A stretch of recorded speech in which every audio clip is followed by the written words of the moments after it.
Good evening. My name is Melanie McGackin, and I'm the Coordinator of Training and Education for the Family Support Center of New Jersey. I would like to welcome you to this evening's webinar presentation, Sibling Empowerment, A Funny Thing Happened on the Way Through Autism. During this evening's session, 19-year-old professional race car driver and sibling advocate Jason Cherry will share his story as a sibling living with a brother who has autism. We are all thankful to have sibling leaders such as Jason who are committed to educating others of the outcomes of autism on siblings. Jason will identify the gifts of autism as they have molded him to be the driven young man that he is today. While we acknowledge the need for sibling support, the Family Support Center of New Jersey, along with Autism Family Services of New Jersey, offers sib shops and teen sib shops for siblings between the ages of 8 and 12, and also between the ages of 13 and 16, for children who have a sibling with special needs. The Family Support Center of New Jersey meets, these sib shops meet one time a month on Saturday afternoons. For additional information on these programs, please visit the fscnj.org website. Click on what we offer, and you will find details listed under the support button.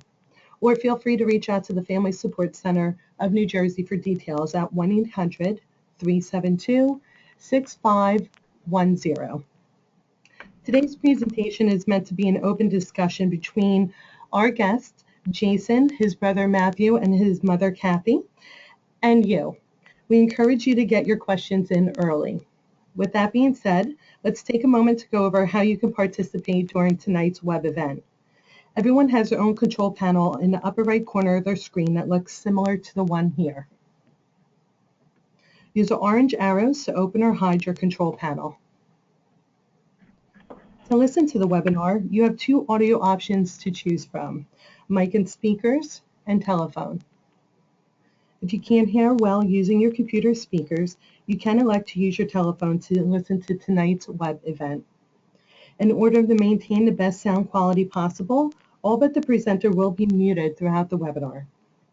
If you have questions or comments, you can submit them using the questions panel. All questions will be collected and answered at the end of the webinar as long as time allows. At this time, I would like to introduce this evening's presenters, professional race car driver and sibling advocate Jason Cherry, along with his brother Matthew and mother Kathy. Welcome, everyone. Hello. Hi, Kathy. So, Kathy, you should be able to accept control of the screen. Yep, Jason is doing that now. I think we're working on it right now. Perfect. We see that wonderful picture. And now we're going to share webcam. So we can see. There it is. Click to share your webcam. Here's our webcam. Yep. Great. Perfect. Right. We see you. Thank you. Welcome. Hi. Okay, well, we're just going to kind of roll through some of our moderator notes from this year's National Autism Society Conference, which was held in Denver, Colorado. My mother's going to serve as the moderator and mother because that's what she just is best at doing. So please bear with us as she chimes in here and there. To my right, your left, you'll see Matthew sitting here. He's my brother. He's 24 years old, turning 24 the 23rd of October. He actually wanted to let everyone know that his birthday's coming up, so he's hoping he gets some birthday wishes from this. And He'd love to get cards. Yep. So anyways, we're just going to kind of jump right into it. So I think that Mom's going to start, rambling off some questions, and Matthew and I are going to do our best to answer any questions you guys may have for us. So I think this is Kathy Cherry. I serve on the National Autism Society Board, and I'm delighted to be here. I'm delighted with any of the participants. If you have not had an opportunity to come to the national conference, please join us. It's a great time of camaraderie and family connection. So I want to start out, so I'm reviewing the questions that the moderator used at the Autism Society conference when the boys presented. It was an incredibly successful panel. So I'm going to start with, can you two talk about kind of your age differences and a little background info. And the structure of the house? Were you together a lot? Were you separated a lot? What was that dynamic that created whatever was the energy when you were growing up? And Matthew, I'd like you to talk a little bit at the beginning, kind of, why don't you tell them about where you were born briefly, and go for it. Tell them where you were born. wave hi to the camera, wave hi to all your new friends. Go ahead. He's busy looking at the screen. So my name's Matthew Che. I was born in Archangel, Russia. That's Archangel in American terms. I was adopted when I was 3 by Catherine and Michael Che. Right. Michael Wilson Che and Catherine Popper Che. Yeah. My brother here is Jason Che. He's, as you know, is a race car driver. I was adopted when I was 3, and I'm loving life as is right now. So Exactly. So let me we'll jump talk in and kind of talk a little bit more. about the family dynamic. So what Matthew was already starting to say is, you know, he was adopted at age 3. We have a 5-year gap between us, which is very important to understand when explaining our dynamic, because there's a different dynamic between having the non-ASD child, the younger sibling, and the older sibling. So I myself was the younger sibling in this dynamic. So, you know, what Matthew said, he was adopted at 3. We have a 5-year gap. So I was born into a family with autism. And, you know, my mother could speak more towards this sense, but, you know, it was something, autism was something that they were not aware of from the beginning. And so it was a family adventure and experience to work through it. And, you know, as we kind of talk through some of this stuff, we will talk about the realities of it. And, you know, Matthew has now, you know, shaped into a great young man and the best brother that you can ask for. Talking a little bit about the environment of it, you know, my sister and I, my sister's not here right now, she's 3 years younger than me. You know, we weren't protected or isolated for any of the, you know, any of the situations and experience. We were there when the violent explosions were there, and when Matthew's tantrums happened, which happen to him almost every day. And he can laugh about them now because he knows that, you know, he knows that we've learned to laugh about them, but for a while it was very, very tense situations, which we'll, you know, be sure to circle back on and discuss a little later. Right. And I think that one of the things that was true for me as and my husband as parents was that we had no understanding of what was typical developmental behavior. So as Matthew was growing up, we were constantly confused by all of the things that were happening as to whether or not they were typical developmental or truly the challenges that he faces every day. Matthew is actually diagnosed with multiple complexities, which he does just brilliantly, handles all of them, as you can see. We are very proud of Matthew. He's become a fine young man. But when he was growing up and it was so hard to understand these differences, it wasn't really until Jason got to be about 9 years old, 9, 8, Matthew was about 14, when I started to see the developmental age of Jason actually past Matthew. And the dynamics in the house, things were difficult for Matthew. Matthew, do you remember kind of the hardest years for you? Do you remember how old you were when they were most difficult? I'm going to say probably the time, one of my best times I think I remember right is when, now Jason definitely remembers this, I'm sure, is there's 1 year for Christmas. I'm going to give this briefly and short. 1 year for Christmas, Jason and me were away for Christmas. This is like, what, 3 years? And 3 days before Christmas. So, and I was looking under my mom's bed, and so I finally found out there was a couple of boxes that looked like VHS tapes. So I opened one, then I opened another, and so one of them I think was the Men in Black VHS tape, and Jason comes up to me and one day and sees that I'm opening it. I'm like, "What are you doing, man? That's my birthday present." And you open it. I'm like, so yeah. So let me explain. So what was very true about Matthew is, as Matthew was growing up, he had his hands on everything, and everything included everything that belonged to other people, not to him. I'm still finding stuff from him. And that was probably, actually, guys, that was probably that evolution was probably one of the greatest challenges and difficulties of the family dynamic. Mm-hmm. So hang tight for a second. So as a child of Jason, I want to go specifically to Jason. I'm going to back up for Matthew for 1 second. Please understand that Matthew was in public education with an IEP through 5th grade. At 6th grade, we were awarded to a fully non-public setting where he was full day in that setting. And he was in that until he was 15. At 15, we transferred him to a all-day non-public setting that was vocationally based, more vocationally based than academically, because we really were focused on his adulthood and his independence. At 16, please understand at this point he's been hospitalized 2 times for 3 weeks each time. Have certainly had hundreds, if not over 1,000 episodes of explosions in the house from the early age to that point. And at 16, he was 17, he was awarded a residential program. What was very beautiful about that time was that the program is an excellent program, not far from where we live, approximately 40 minutes. And he was 17 years old. So my son went off to college in concept. He was home all breaks, all summer, but now he became a responsible young man, and that's when I saw the greatest maturation out of Matthew. But there's something important to know. That was probably the first time that I really felt that the younger 2 children began to experience any kind of non-stressful situation in the home. So I want to go to Jason for a second, because as a child, because Matthew was older than Jason, Jason was a young man who, of course, looked up to his older brother, and at the same time went through periods in his life where he had a lot of anger towards his brother. He does not have that anger at all anymore. Matthew assured them that that doesn't exist.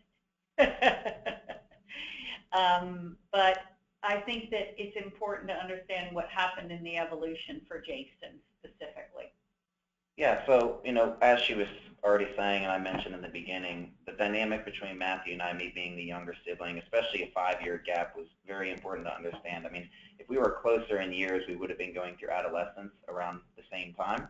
But to have a brother on the spectrum hit adolescence significantly before me created very tense environments that also created fear. And, so for many years, I feared Matthew, and I feared the episodes, and Samantha feared him as well. Matthew was very physical in some of his episodes, loud, self-harming in a lot of them, and sometimes trying to harm us and our family. And he can laugh about him now. He knows what he's done, and that's one of the things is we've been able to find the humor out of it. And then I hit the years where I started going through adolescence, and I was growing in maturity and in size. And Matthew being only 5'4", it wasn't that hard for me to pass him in height. 5'6" now. 5'6" and a half. 5'6.5". That was when the anger started to come out. That was when Matthew's episodes seemed like, I had enough of them at that point, and I wanted them to end. And I felt that I was somebody in a body that could place myself in between him and others in the family to prevent these episodes, which is something that I'm sure a lot of younger siblings can relate to. And, if they haven't experienced it yet, it would be something that it wouldn't be a surprise if they do end up going through it.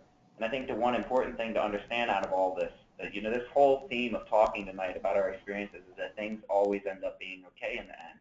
Right. And that is the most important underlying principle of this conversation, that everything's okay. We can look back at the humor. We can look back at the humor Matthew has provided our family and people that have gotten to know our family. We're not a bland thing. We have so many different aspects and layers of humor, which is all, 99% of it has come from Matthew. Yeah. And his worthiness to grab and hold bees to see if he's worthy to hold the bee and get stung, and his jumping out the second floor window and breaking the AC unit. I mean, we have these stories, and looking back at it, it's definitely hardened my sister and I, which has caused us to mature at a lot faster rate, which is also kind of directly translated into my success with professional auto racing and currently in entrepreneurship. And it's something that we also see in, her daughter, my sister, who's now 16 and going through college at a young age. So for any parents listening to this, I'd like to reemphasize the fact that, it will be okay, and it's something that you will watch unfold and develop through your children, which I'm sure is something that Mom can talk a little bit more towards. Yep. So let me first ask Matthew a question. So, Matthew, do you remember when your brother went through that period where he thought he was as big as you? Yes. And how did, oh yeah, and how did that make you feel? Like 4'11". Like 4'11" made you feel short? Yes. In Do my years. you think you understood why your brother was afraid for a while? Because I was strong and buffer at that time until he grew up and went to Gold's Gym and went through the Yeah. total gym years. You're right. Are you able to Taller. can you talk a little bit about, do you mind sharing with them some of the things that you think you might have done that scared Jason? Even though I know you didn't intend to scare him, did you? Yeah, actually, like Jason said, my boss said once, I actually can tell a quick story, if I may. One day I was, I don't know how many years ago this was. I think it was 3 or 2 years ago. But no, it was a lot longer than that. Which event? Oh, well, the time I touched Dad's guitar. Oh, that was and then 8, jumped 10 out years the window. ago. Yeah, and I jumped out He jumped out the second floor window. Second floor window on my back of my room. So, and but then now Jason and Mom say I jumped. I actually hanged with my fingertips on that ledge of the windowsill and fell off purposely because I didn't want to get caught anymore. Right. I had to, so I fell. I did not jump. I would tell you that particular episode was probably one of the scariest in my other 2 children's lives, because Matthew was making choices at the time that were terrifying to the other 2 children. Matthew was showing an attempt to self-harm himself, which was terrifying to my other 2 children.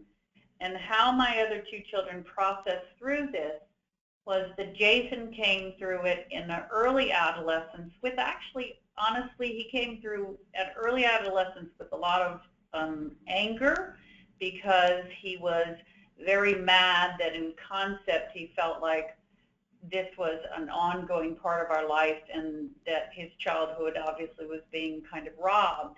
My daughter, who is 3 years younger than him and 8 years younger than Matthew, came through it with, she has a tendency to try to divert attention away from anything of major conflict.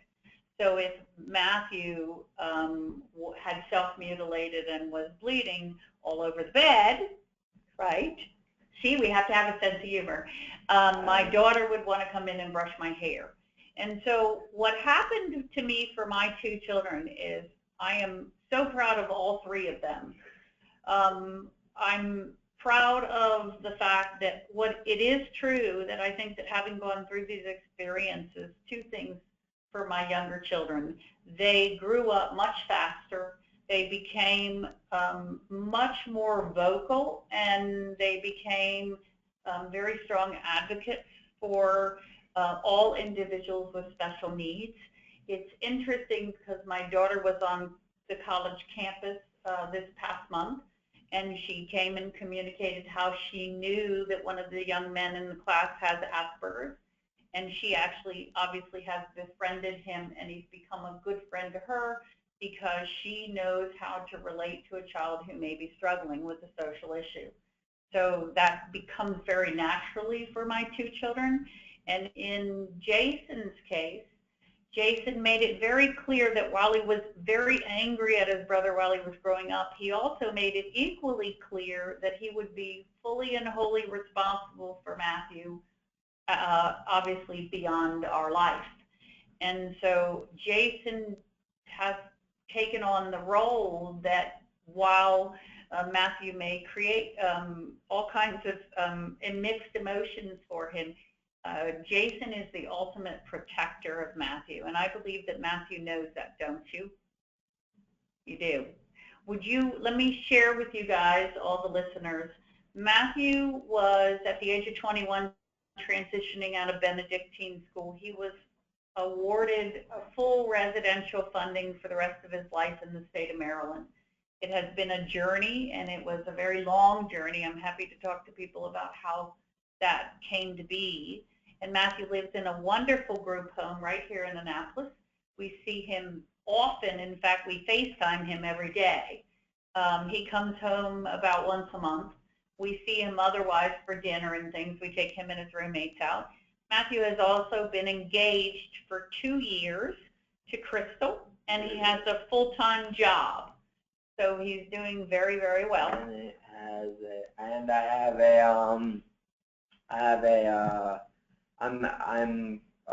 what's it called, I am announced as lead farmer at Land and Green Farms. Which is excellent. Yes, I was a promoted farm leader, so that was good enough for me. I got a raise of $1, but that's not bad. Actually, that's a lot. Yeah, it that's is. $2,000 a year. Yes. That's a lot. So, and my girlfriend actually, well, my fiance actually has cerebral palsy, but she's halfway through, hopefully not being in a wheelchair, but she's falling out of her dad's truck on her back. But she will be okay. Absolutely, yes. So I'd like to talk about, what is also true is that I'd like Jason to touch on what was going on in the house throughout his childhood in terms of interventions and kind of the open book,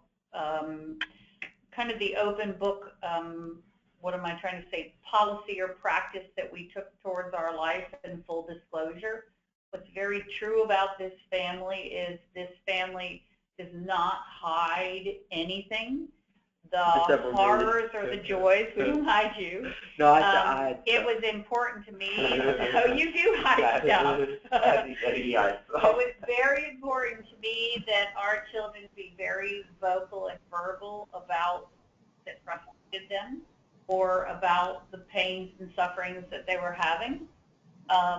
So talk about all of the supports that came into the house through the years. Yeah, well, I think the most significant support in regards to what helped, my sister and I the most was the respite services that Matthew received.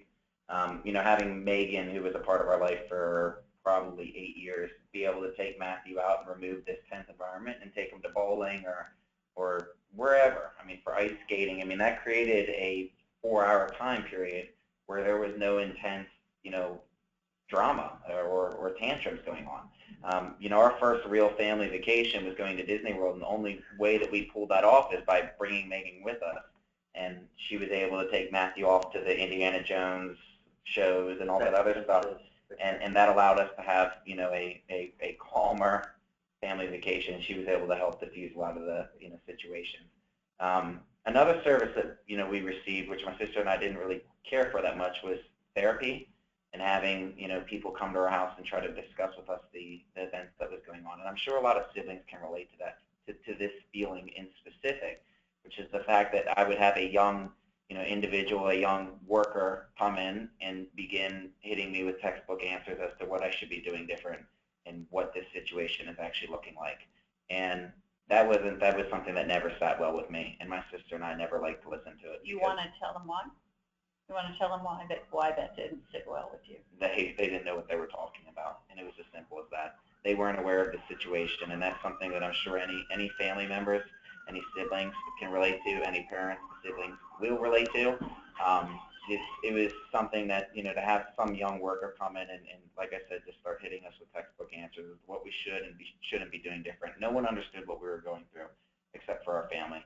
And that was what was very important about opening up to other families and not trying to hide anything, is being able to discuss that and have other people witness it and talk it through with us. There was one time I had to go to Shepherd Pratt and actually trigger Matthew's anger and explosion because no one understood or had seen what we were discussing. They were yet again hitting us with these textbook answers.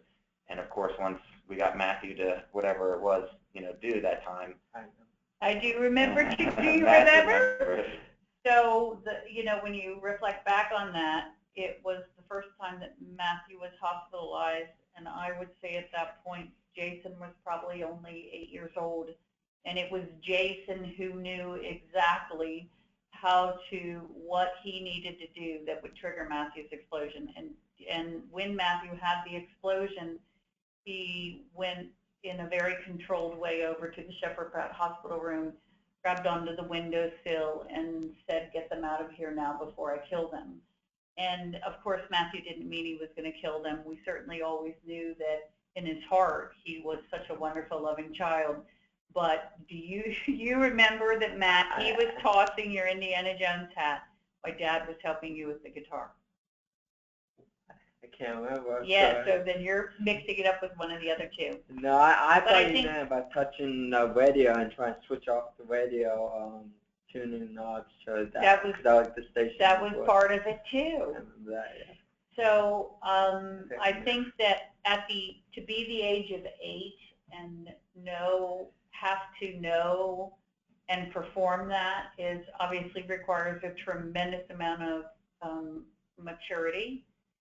And while each of my younger children during those times struggled with anxiety, my daughter was diagnosed social anxiety and ADHD. Obviously, they've come through those diagnoses and have grown to be incredibly responsible young individuals. But that, I think it is, I've always and often said, no one really knows our children until they've lived with them, and obviously no one really knows the joys too. So I'm going to go to another question that was on the moderator notes.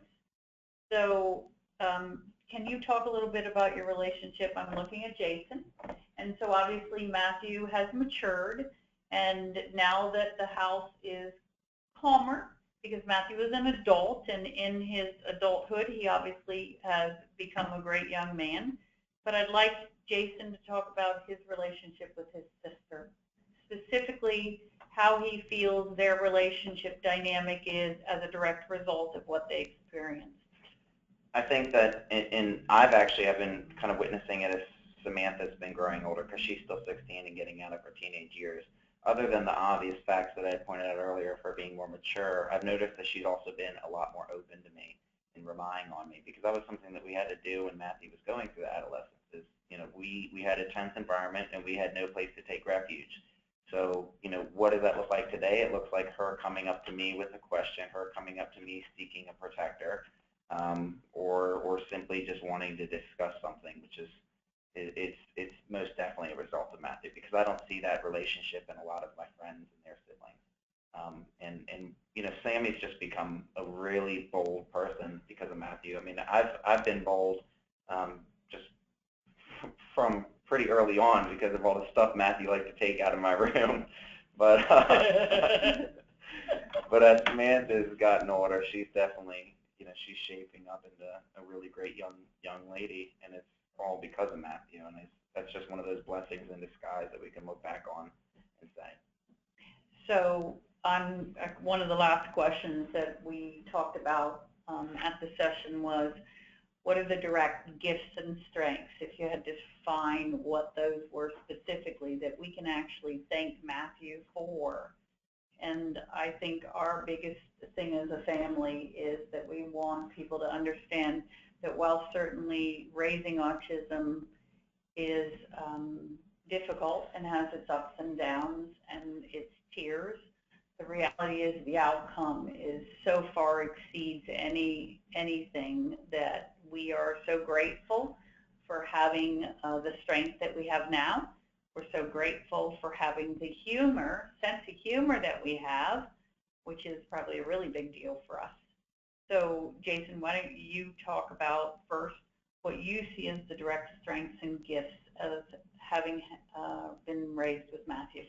I think looking at my own life, especially my professional life, even more specifically, I've become a very bold individual that's not afraid to get on the phone and call somebody, not afraid to stand up in somebody's face and ask them for something or tell them something. And I think that's something that my sister is still developing in, just simply due to her going through adolescence right now. But I think that's something that directly come from Matt, because I had to speak to the social workers, I had to talk to Megan, I had to talk to the physical therapist, or not physical therapist. I just got out of physical therapist. Everything. That was something that we had to do at such a young age that is translated into me being an intense person that's able to carry an intensity into my work life and accomplish a lot and persevere under stress, which is another thing. That even tying that over into my professional auto racing. I mean, in racing, you're dealing with very tense, stressful situations as you're driving the car through the track and dealing with competition. And I'm able to approach that in a very calm manner because, you know, if you can go through Matthew jumping out the window and banging his head on things and figuring out what else he can take or whatever it may have been that we can now laugh about, I mean, it makes everything else easier in life. And that's something that's very important for siblings to understand and that's working towards educating people on. I would also say that I'd like him to speak to kind of empathy and philanthropy. Oh yeah, most definitely. You know, understanding, you know, what we were, you know, the services that we had received with Matthew, the respite services, having Megan come into the household, him being picked up by state support, has made me really understand how important it is and how important philanthropic missions are, which is why I've directly aligned myself with the Autism Society of America to help support siblings. I'll talk about that a little bit later.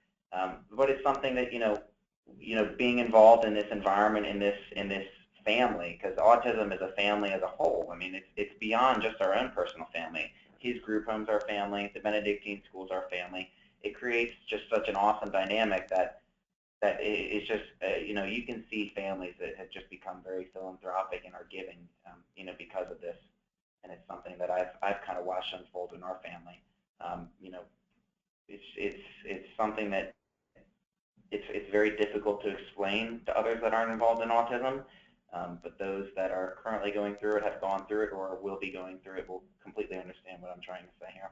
And to circle back a little bit about the sibling services, you know, I'm working with the Autism Society of America to establish a sibling fund, a national sibling fund that will distribute sibling scholarships for respite services and for educational purposes. And I'm actually going to be writing a check to Scott Badesh for $5,000 next week to launch this sibling support program. So that was all stuff that I worked through my racing career to help leverage this platform of auto racing and my involvement with the Autism Society to help you know, raise funds. So and now Matthew's tearing up. Well, so I'm trying to understand why Matthew's tearing up. So to date, Jason has raised approximately $8,000, which that $5,000 check is actually being handed to Scott on Saturday.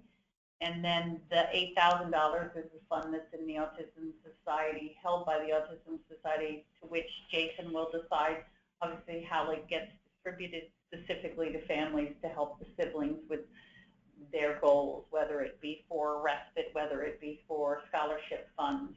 And he, obviously, as he continues to grow in his professional development, he will continue to build that fund, whether through auto racing or through his entrepreneurial business that he's beginning to launch. I would like to also talk about kind of advocacy. And so, obviously, I'm the parent of a child on the autism spectrum. My brother was also Down syndrome. He passed away 2 years ago at the age of 58.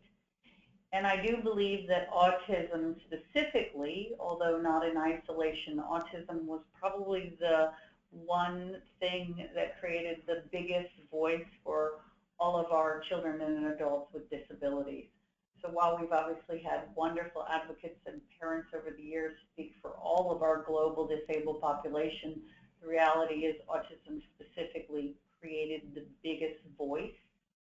And I would say that I strongly believe that it's this millennial generation, having me be the first generation in autism.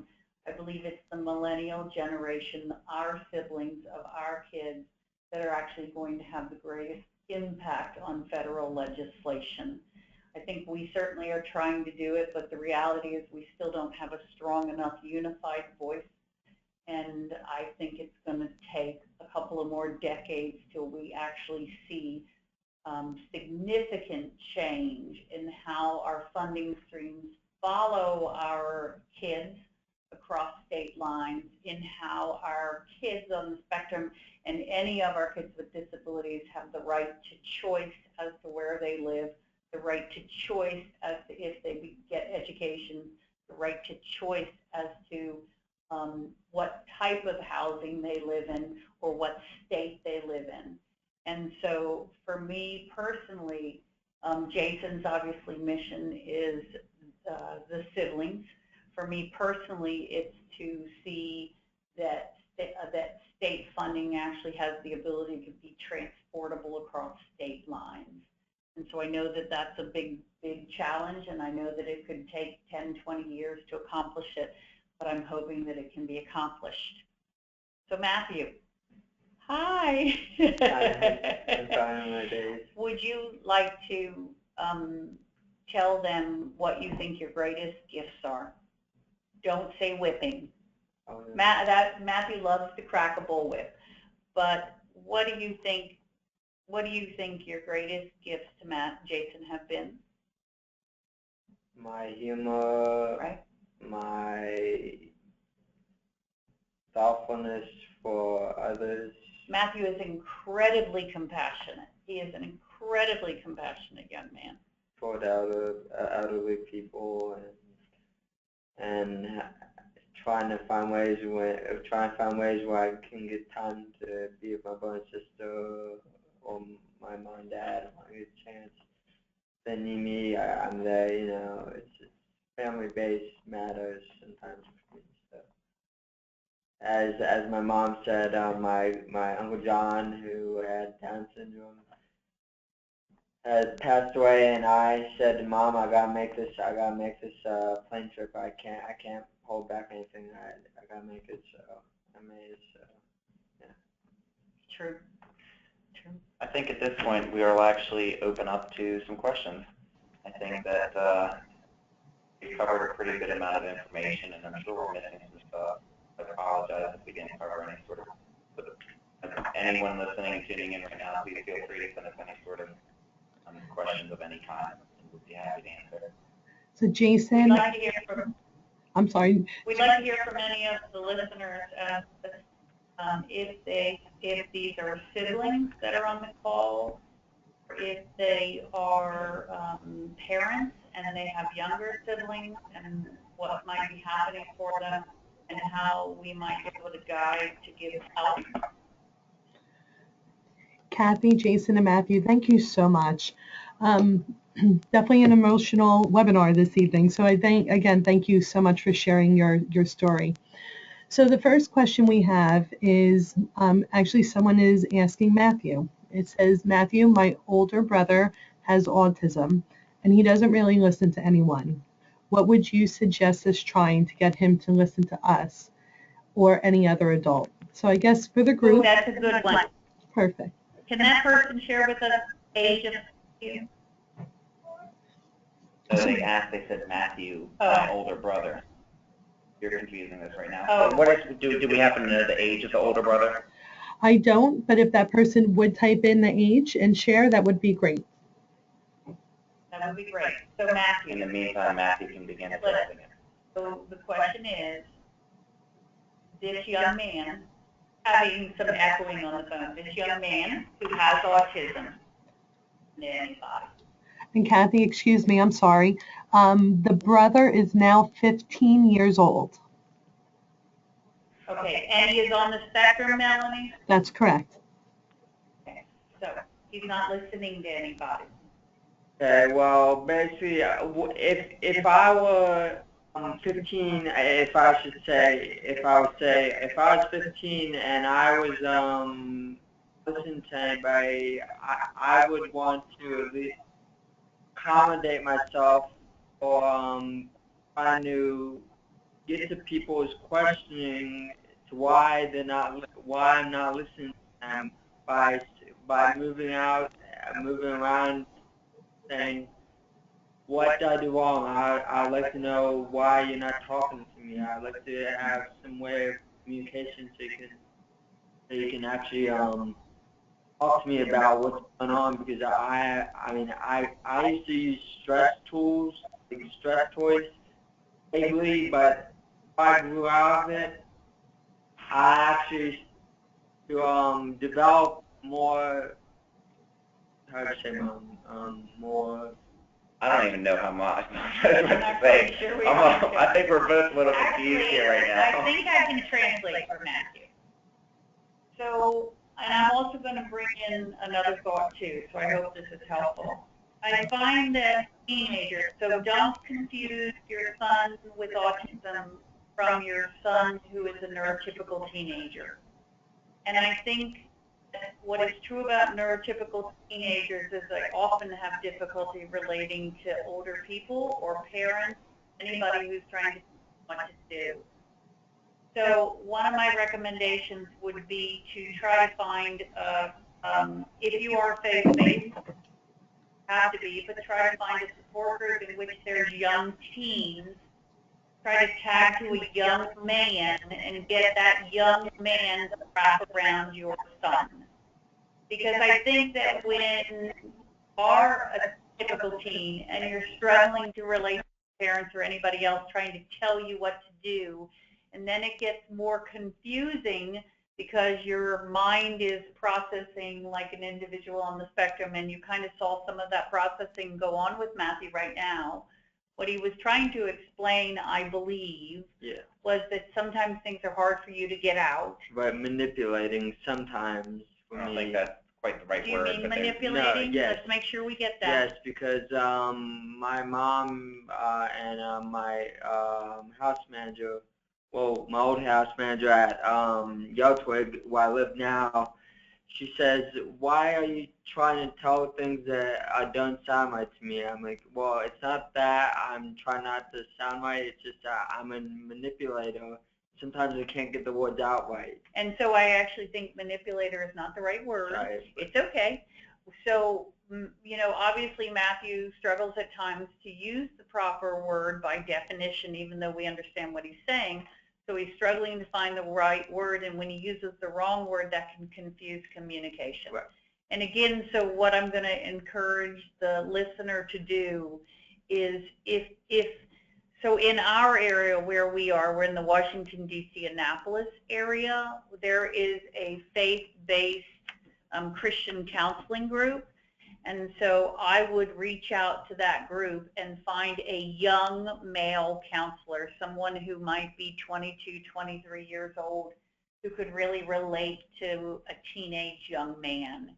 And that is who I would want to wrap around a teenage young man such as Matthew, who was struggling to communicate. Because I think it is that, especially when they're 15, oh my gosh, they're coming into that adulthood period, and they want so desperately to have what the typical teen peer group has, and I think they're feeling a great deal of isolation, and that probably creates a real combative situation. So they need to feel like they have an outlet and an ally, and it's very true that cannot be their parent. I think we've gotten a little off That was stray answering with the question. Yes, but the question being, my brother isn't listening to me. How do I get him to listen? That was the question. Okay, so here's my comment. Here's my comment. Well, that was the original question. My comment towards that is just simply after stating his age of being 15, I specifically remember going through a period with Matthew where he wouldn't listen to anyone. So I think, and there's still those moments now.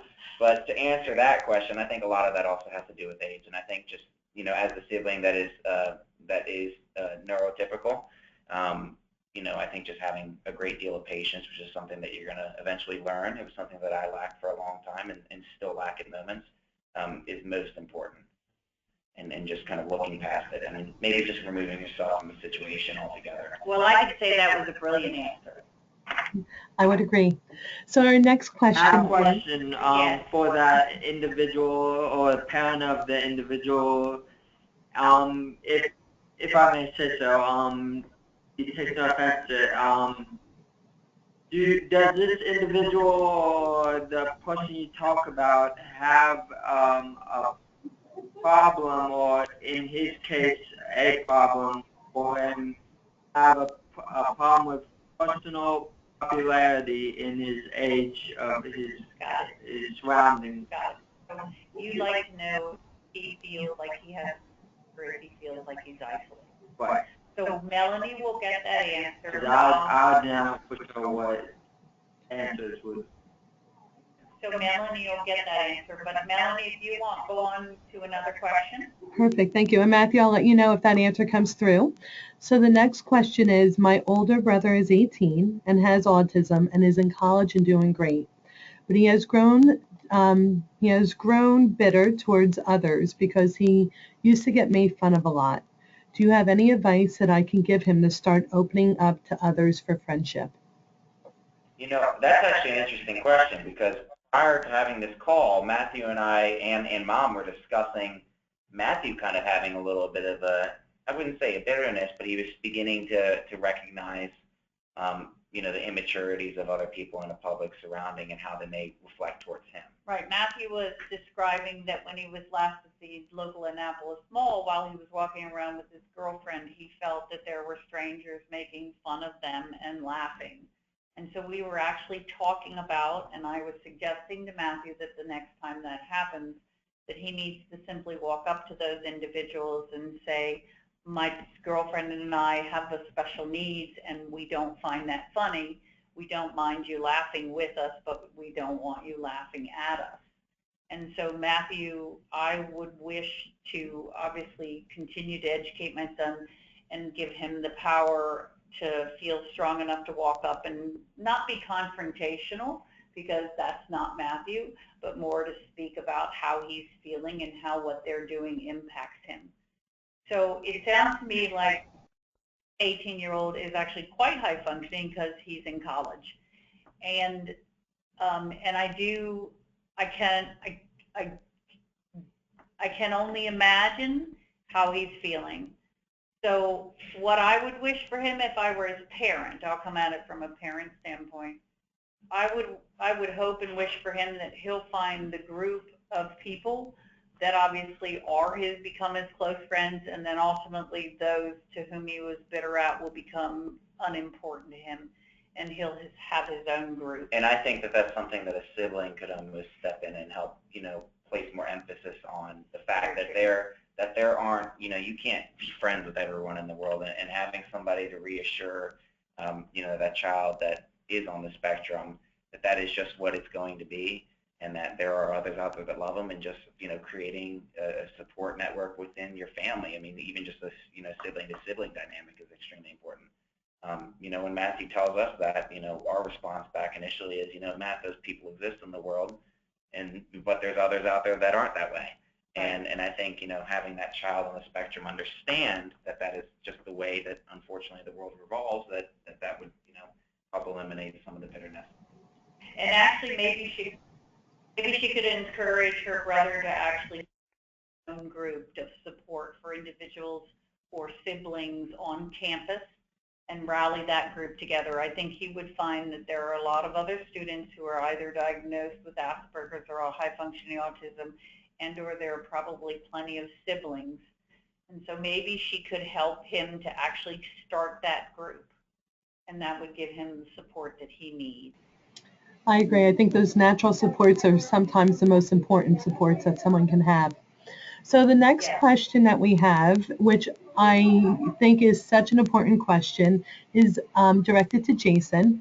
And the question is, Jason, did you have any friends support you? And did anyone ever come over? Was there interactions of friends coming over to the house daily, or was that something over the years that you weren't very comfortable with? And that's extremely interesting that you brought that up. That was a big topic at the national conference. I'm assuming that this sibling right now is going through the lack of friends and the lack of just having people over, which is, you know, the reason for the question. And that is absolutely something that I went through.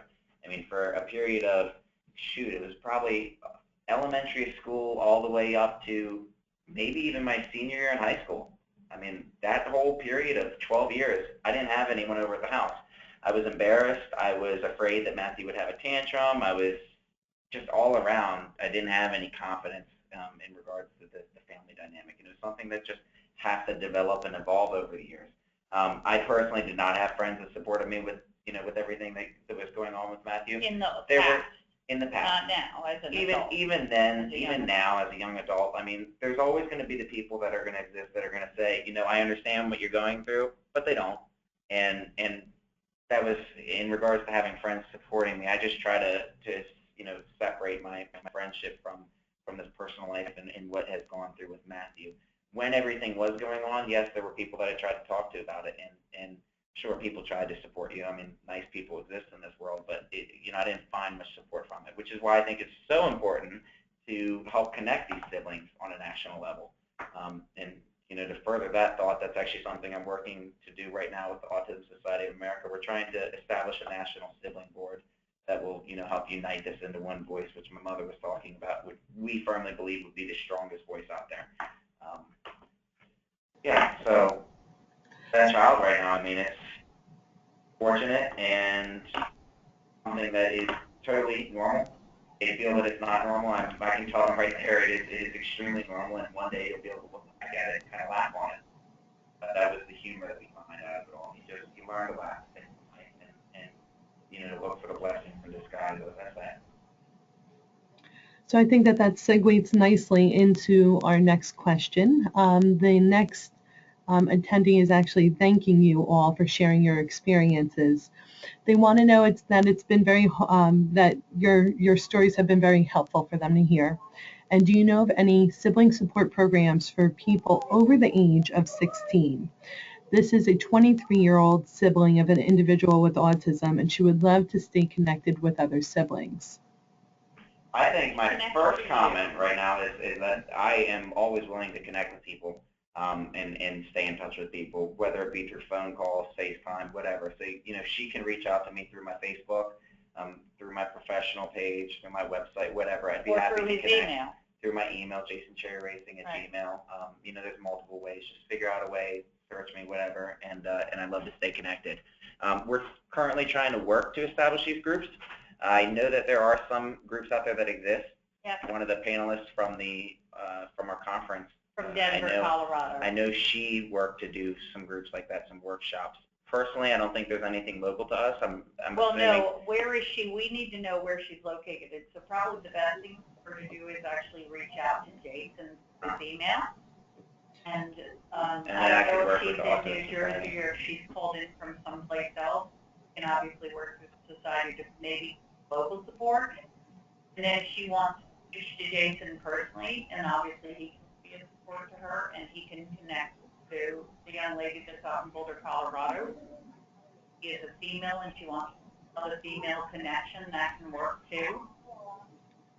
Wonderful. And actually that person lives in central New Jersey. So what I will say, and thank you again for responding with that location. We do appreciate it. What I will say is at the Family Support Center of New Jersey, we can offer resources. So if there's a service that you need, you're not sure where to turn to, give us a call. We'll provide some direction. Sounds like Jason will be an incredible support for you also. And we do have a couple of other organizations that are typing in with recommendations of adult support groups. So what I will do is I will try to get a list together by tomorrow afternoon, if not by Monday. And I will send that out to everyone who's registered for the session also, just so you have those additional resources. Also, you can bring in my account, that way I can get in on it too. Yes.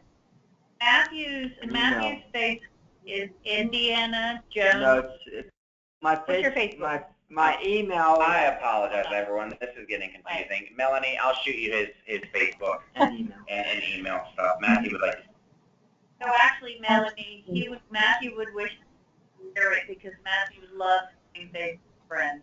Awesome. Well, I will friend you tonight, Matthew. And please, if you guys would be willing to share the Facebook names and send those, I'll send that along with the resources to the families so that you guys can connect. So we do have a couple more questions. I think we probably have time for one or two more if you guys are comfortable with. Yep. Perfect. So the next question I'm going to give is, what were family vacations like without Matthew's aide attending? Yeah, mom's looking at me right now asking if she can answer it. Why don't you my first is me being slightly smart aleck is what vacations, because we didn't really have them without Matthew. The first one was really Disney World, and even then that wasn't. And then she'll probably discuss a little bit about how, our vacation at the time, what we found the most effective was with tent camping, just because of the ease of it and the ability to drop Matthew off at a camp and then take 2 days away. So I would tell you that as a family, obviously when all the kids were younger and Matthew was going through what was the height of the challenges, which honestly lasted, I would say, approximately 7 years, and it was very difficult. And we literally did not take a vacation until Samantha was 9, which would have made him 11. 12, which would have made him 15. And no, so 17. No, then it had to have been a couple years before that. That was our very first vacation. I learned early on when we were traveling that in order to travel, we had to have a 3-row car. And that was just the dynamic that was necessary in order to keep the kids from physically making contact, because physical contact led to more physical contact. And we obviously learned not to try to go out to dinner. If we did, we went out to dinner to very loud places like McDonald's or Chuck E. Cheese, because the dynamic and the conflict was so, it was very difficult. And so instead of fighting that, we basically learned how to modify what we did. And so that translated into during Matthew's summers. I think your first time that he went away for a great week camp, which is 2 programs in the state of Maryland that are fabulous. Camp Accomplish runs a camp called Camp Green Top. And Camp Accomplish is in Nanjemoy. Camp Green Top is League for People with Disabilities in the Concocted Mountains. Once we learned that they had a summer camp for 5 days, Matthew was probably about 13, 14 when he went to his first summer camp, and those 2 times. And the viewers should know that each time we did that, I had gotten to the point where I really knew how to leverage LIFT funds. I knew what organizations were giving us respite dollars, and I was working feverishly all the time to do that. We always had very limited amounts of time to go away, and when we did, they were 2 and 3 days. And I can tell you that because we had lived in this heightened world for 12 years, that once the kids were alone and Matthew had then grown out and into his residential school at the age of 17, the truth is it took about a year to 2 years for us to learn how to calm down. We had been living at this extreme tension for so long that we had to learn how to adjust.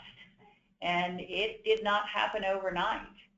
And so now I think what's very true about it is that we are all very incredibly flexible. It doesn't matter if you drop everything in 1 minute, walk out the door, you want to go do something 3 minutes from now, let's drop everything and go out the door.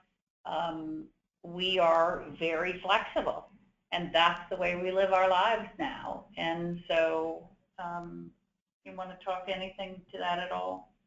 Okay, no, Melanie. I think just, my original point is the fact that we didn't really have many vacations. We really didn't have any vacations. And as much as we can elaborate on it. Yeah. Wonderful. So the last question is a 2-part question for Matthew and Jason. And actually this question is from me because my son is 17, also with a diagnosis of autism. And he talks about getting his license every day. So we have really introduced some options for Logan because realistically Logan will most likely not obtain a license. So he drives golf carts and go-karts, which he loves. But I want to know if Matthew has a license or has ever considered getting a license. And from Jason, I want to know what was the experience like since you are a race car driver, when you got your license, did that allow you and Matthew to connect outside the house more easily? Okay, well, I think it'd be easiest if I answered my question, just very simple. When I got my license, which is something that a lot of siblings would actually find beneficial, it allowed me to go out into public settings that I, prior to my license, was afraid to have friends around. So yes, it allowed for easier connectivity with Matthew, but that was not really the purpose of the license for me. I mean, what the license meant for me was freedom from this household of what was horror to me, and from this tension, and finally, for once, the ability to go out and have a social life. So that was a kind of a game-changing day for me. And so that, I guess, answering that question earlier about having the friends over, that was when I got my license, was when I first started kind of going out with friends, and even then it took a few years before I started having people over. Now to answer Matthew's question, Matthew can answer about the license. Does he have his license? No. Is something that he's discussed? Yeah. Tell him if you'd like a license.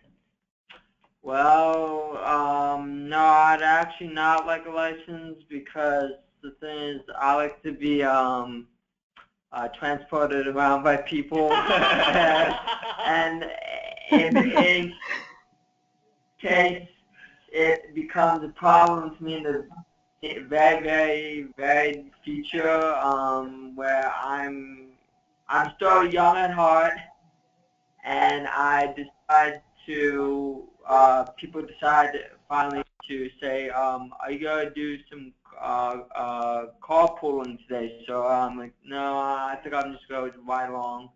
It's like, so you have to pay me because I'm not going to travel you around. I mean, you tell the Autism Society that. That's a good one.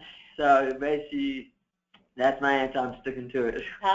Melanie, I will share with you that I think that our 17-year-old kids on the spectrum, when they're 27 years old, they're more like my 19-year-old. And I think that it may be very possible that your son may develop some of the maturity necessary in the judgment over time, be it 10, 15 years, to where he might be able to ultimately obtain a license. There are individuals on the spectrum that do drive.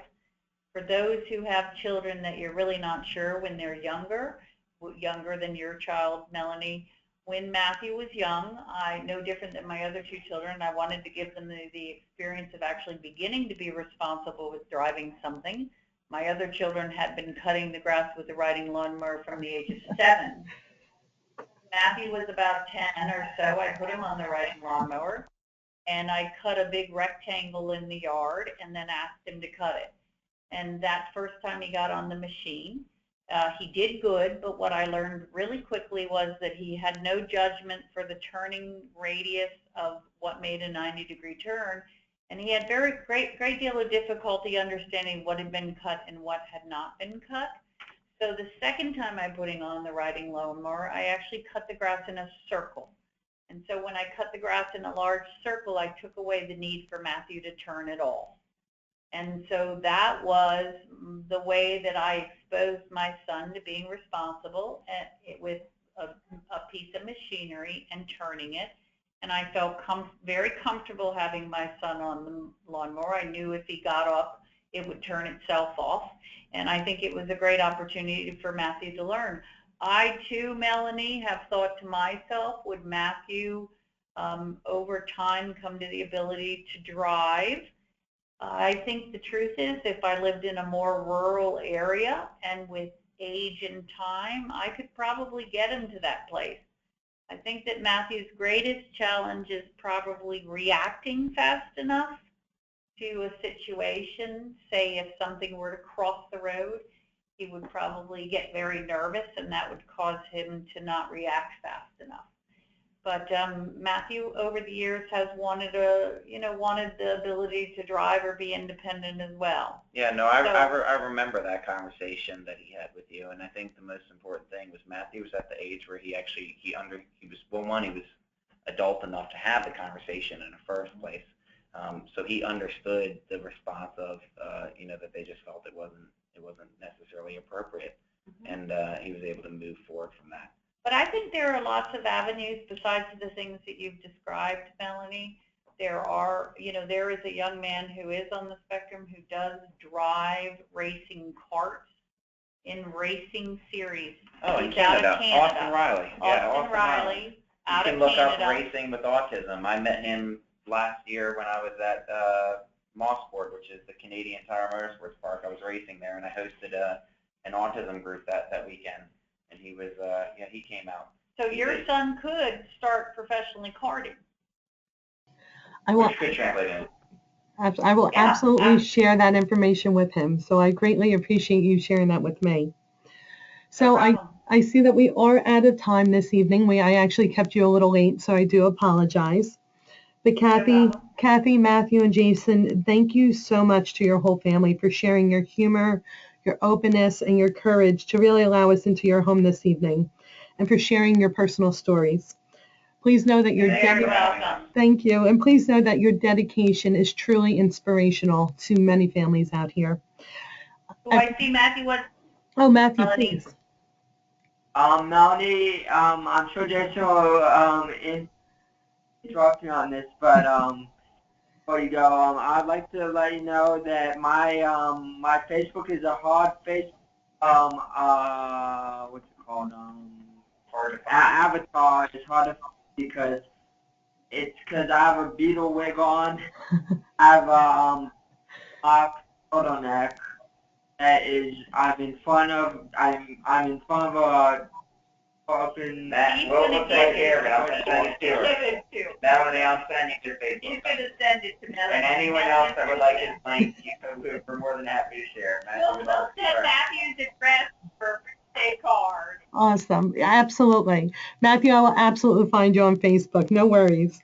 On behalf of everyone at Autism Family Services of New Jersey, the Family Support Center of New Jersey, the Cherry family, and the agencies that they support, we thank you so much for all joining us this evening. Waving right back to you, Matthew. Have a great night, everyone. Thank you again. Guys, goodbye. Thank you.